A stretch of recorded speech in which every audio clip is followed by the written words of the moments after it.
Sobat Diet Kalori, bertemu kembali dengan saya Heru Neka, founder dari dietkalori.co.id. Dan di video kali ini kita akan membahas tentang pertanyaan ya. Jadi ada seseorang yang menanyakan kenapa setelah dia mengkonsumsi obat diet dia merasa sakit kepala ya. Jadi setelah mengkonsumsi obat diet tertentu ya, tidak disebutkan obat dietnya semacam seperti apa, terus kemudian dia merasakan kepalanya berat, pusing seperti melayang-layang, jantung berdebar-debar, terus kemudian mulut terasa pahit, nafsu makan berkurang dan sebagainya seperti itu. Nah, apa yang terjadi? Saya tidak tahu karena tidak disebutkan obatnya begitu ya.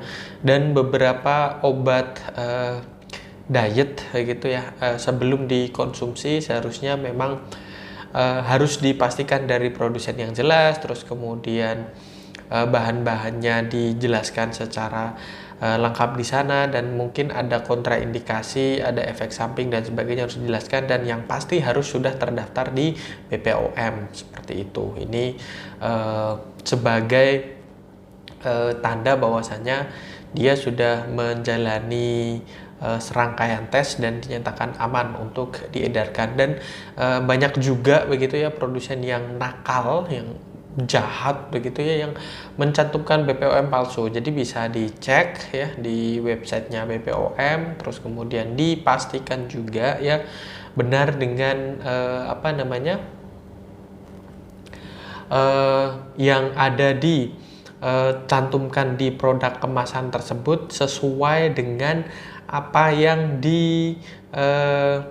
tertera di website dari BPOM, jadi produksinya dan sebagainya seperti itu. Jadi memang harus ada kesesuaian. Dan tadi kalau memang ada kontraindikasi semacam tadi ya, kepala pusing dan sebagainya ya, secara otomatis pemakaian harus dihentikan karena memang tidak cocok dikonsumsi oleh kalian ya yang mengalami kondisi tersebut. Kebanyakan obat diet itu bersifat laksatif ya, artinya merupakan pencahar, jadi semacam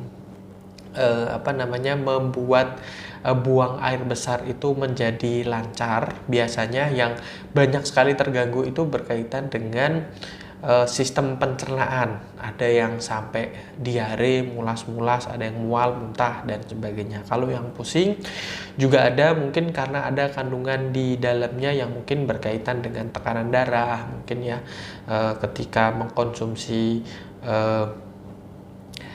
obat diet tersebut gitu. Bentuknya juga tidak disebutkan di sini ya, tapi ada beberapa, misalnya ambil contoh, banyak kasus di mana ya teh hijau itu bisa membantu dan diyakini sebagai salah satu suplemen untuk diet. Namun ketika dikonsumsi terlalu berlebihan, terutama bagi mereka yang mengalami kondisi tekanan darah rendah atau hipotensi, juga mengakibatkan kepala pusing semacam seperti ini. Mungkin bisa jadi ini baru sekedar mencoba menganalisa dengan pengalaman yang selama ini terjadi. Mungkin ada kandungan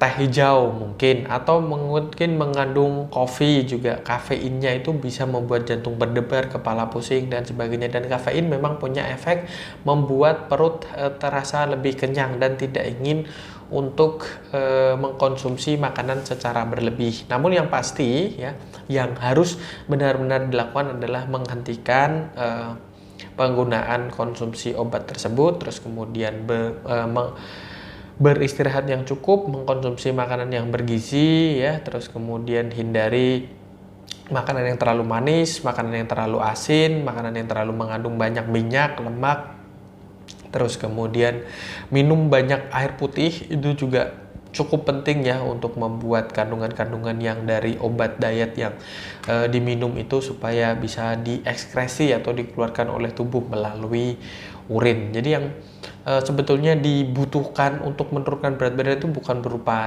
obat diet seperti itu, tapi ya lebih kepada bagaimana mengatur pola makan yang baik, berolahraga yang cukup teratur ya, istirahat juga penting, banyak minum air putih ya, tidak melebihi kebutuhan kalori. Intinya di situ sebisa mungkin bahkan di bawah dari kebutuhan kalori untuk menurunkan berat badan, supaya ya lemak yang ada dalam tubuh diubah oleh tubuh dalam bentuk energi kembali, lemak-lemaknya hilang ya, dipakai oleh tubuh untuk beraktivitas seperti itu. Jadi ya bagi kalian yang mengalami efek samping apapun itu yang membuat tubuh tidak nyaman, jantung berdebar-debar dan sebagainya, sebaiknya memang obat yang kalian konsumsi untuk diet segera dihentikan dan boleh berkonsultasi ke dokter juga misalnya terjadi kondisi yang semakin parah ya.